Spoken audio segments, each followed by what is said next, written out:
In today's tutorial, I'm going to show you guys how to set up and install your Epson AcuLaser C1200 series printer on your Windows, Linux, or Mac OS device. So this should hopefully be a pretty straightforward process here, guys. And without further ado, let's go ahead and jump straight into it. So all you have to do is open up a web browser, and into Google, you want to search for Epson AcuLaser C1200 support, and you want to search for that. Best result should be an Epson domain that says Epson AcuLaser M1200 support. Go ahead and open that up. And then scrolling down here underneath product setup, you want to select the Epson software updater and then the download button for that.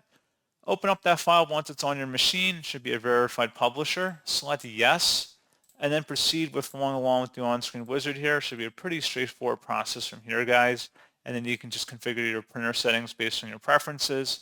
If you're going to be using Wi-Fi with your printer, you may need to have that set up on your printer before downloading this utility, or just do it while you're waiting for this utility to load up, and then you can just refresh the page, and then hopefully it would identify your printer from the listing here. So pretty straightforward process on that, guys. And as always, thank you for watching. I do hope that I was able to help you out, and I do look forward to catching you all in the next tutorial. Goodbye.